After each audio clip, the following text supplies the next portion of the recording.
Hello everybody and welcome back to Robert's Reviews. Today is Friday, which means I do a bunch of new releases. Today, for new releases, there is Golden Arm, Tom Clancy's Without Remorse, and Carl Jackson's LAX, which I honestly don't know if that's available because I tried searching for it and I couldn't find it anywhere, so I'm assuming either it's theaters only or maybe perhaps it is it got pushed back. So I couldn't find that. So today we're only going to do Golden Arm and Tom Clancy's Without Remorse. I also looked into watching Voyagers as well as Nobody, but there's still $20 to rent, and I'm just not going to pay $20 to rent a movie. So unfortunately, we're stuck with these two. But today, we're going to go ahead and get started with Golden Arm. Just a reminder that if you like the video, please consider subscribing. It helps me out a whole lot, and it really helps me put out new videos and content that I put out every single day of every single week. So if you guys like the video, please consider subscribing. Thanks.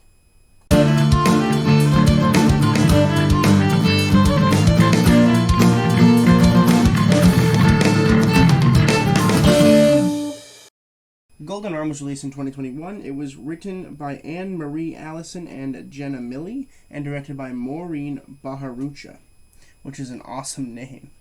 But no spoilers in this review because I don't do spoilers. Spoilers are mean. Okay, I don't do them. But what happens here is we follow this young lady who is a baker, and she has a friend from college who is a professional arm wrestler who also happens to own a big rig. Okay, and essentially she hurts her arm badly by the bone crusher right before the big competition for nationals for arm wrestling. So she goes to her old friend and she's like, "Hey, I know you're not much of an arm wrestler because she's this beautiful young lady who is very soft, but I want you to step in for me." And it finds out that she actually has this really strong arm that is really, really good at arm wrestling. So it follows them on a journey to try to train her to become a good arm wrestler, as well as some bonding time and to see who will actually win the national championship for arm wrestling. So I liked this movie, but it's unclear why. Okay, because for me, comedies are very hit or miss. Okay, they are.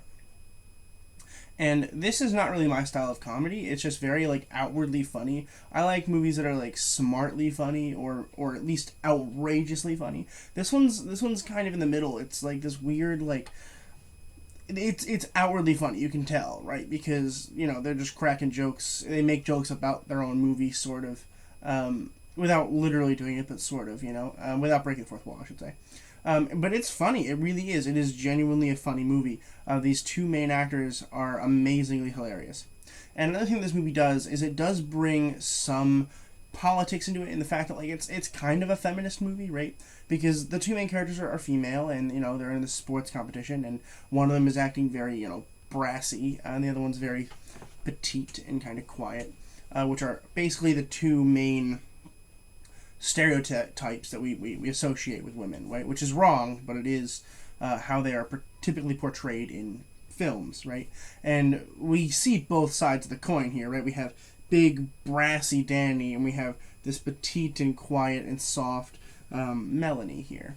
And it's really fun to watch them be together because, Danny's also got this soft, sweet side that she doesn't show very often, and Melanie's got this really hard and fierce side that she doesn't show very often either. And it's a nice little, almost a character study. It's not quite a character study though, because it is very funny, and it almost feels blockbustery, with the fact that it's just kind of funny without having to be, it's very obvious. I almost said without having to be too obvious, but it really is obvious that it's trying to be funny. But it's also a sports movie, right? It's also a movie about arm wrestling. So I did like that. I do like sports movies. I'm a sucker for sports movies.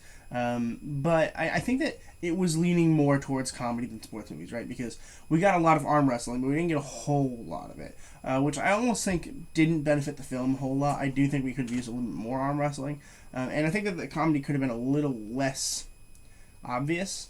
I'm not mad about it. I think it's fine. But I think it might have benefited a little bit from more mainstream sports movie, and a little less just outwardly outrageous funny.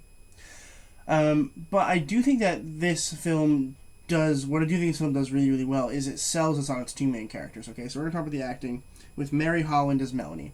Melanie is a sweet young lady who is just trying to run her own bakery business, but like no one really wants to come in, and her oven keeps breaking down, and it's sad, right? And then we learn that she's really good at arm wrestling, and it's really funny. And she's got this actual romance that's blossoming a little bit, which I liked the romance part. I did. I think it was nice. I don't think it was very well done, though. I do think that it was a little long stretch in Act 2. It was just like, okay, this is just like a forced relationship that I'm feeling, where maybe they could have introduced the romantic interest a little bit earlier, and then kind of developed on it slowly, because they're like, oh, there might be a romance here. We kind of felt that, right? And then all of a sudden, like 20 minutes later, it was like, oh, and now they're, and it's like, I wish we had, a little bit more of a chill, gradual climb into the relationship than we got, which is a small negative, but it is a negative nonetheless.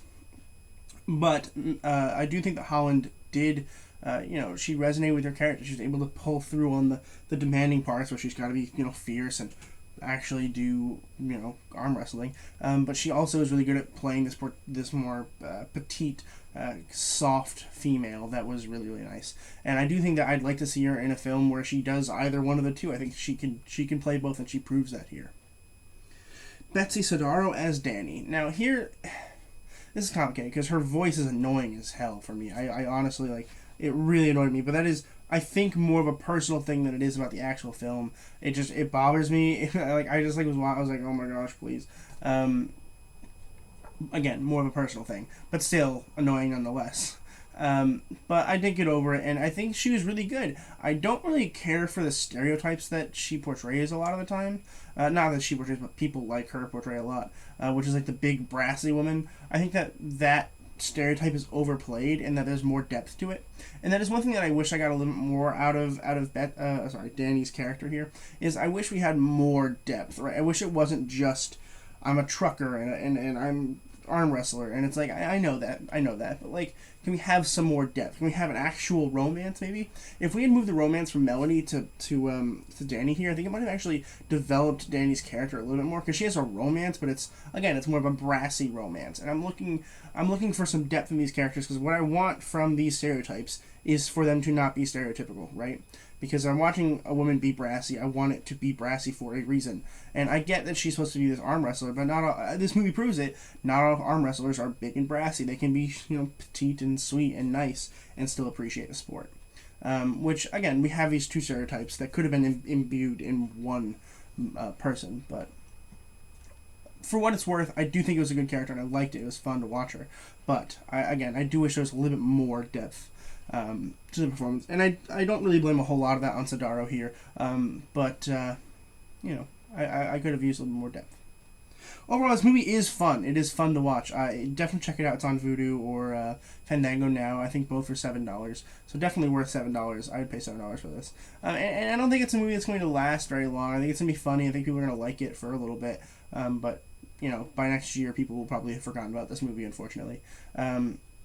I don't think it's meant to be a long-standing, comedy movie, because not a lot of comedy movies are long-standing. I mean, you think about, like, Elf. Elf is only relevant now because it's a Christmas movie, right? Like, you don't watch Elf as a straight comedy film. It is also a, it's a Christmas comedy film that you watch during Christmas time, which I wish it was Christmas time. I already miss Christmas. But, there are other films that are similar to that, where, there's a lot of comedies, like Superbad, for instance, which also came out on my channel today. Check that out. Superbad is a timeless classic. People watch Superbad now, and they're like, wow, it's just as funny as it was, 20 years ago. And this movie, I don't think it's going to be that. I don't think it's going to withstand the test of time, which is always a big test for me when I'm watching comedies, is to think, will I find this funny later on? And I don't think I will. I think it will get old after some time. But for the time being, it is a fun movie. Definitely check it out if you guys have Fandango now or Vudu, which are both free apps that you can get to rent movies off of from your own home. But I'm going to go ahead and give Golden Arm an A-. Good effort. It's a good movie. It's fun to watch. It's funny. It's entertaining at very least.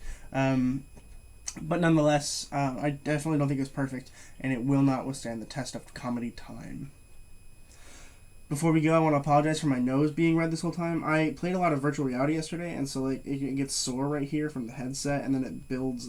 It's bad, but it'll go away in a couple days. But looking out later on, I will have my Without Remorse review out. I have to watch it still, so as soon as I'm done editing this and uploading, I'm going to watch without remorse. I'm really excited about it, although I've heard some pretty not good things about it. So I'm looking forward to Jordan. I'm looking forward to Michael B. Jordan. But other than that, not really looking forward to it. Which is fine. But I suppose we will. I suppose we will see. Nothing else we got on the channel today as far as I know. If I do end up having some time, I will film and maybe edit and upload my Falcon and the Winter Soldier review, because I realized this morning I haven't actually released a review for the whole season, I should say, for the whole season yet, which is my bad. But soon it will be out. I do promise it will be out soon. So this week I would expect that at some point. If not today, then definitely Sunday. But that's going to do it for me today. Thank you guys so much for watching. If you guys like new reviews and if you guys like reviews of old movies, I do a lot of stuff. I have a video coming out every single day on the channel. So make sure you guys subscribe if you want to. Hit that little bell for reminders. And thank you so much for watching. And as always, keep watching movies and television. Stay educated. And I'll see you guys in the next video.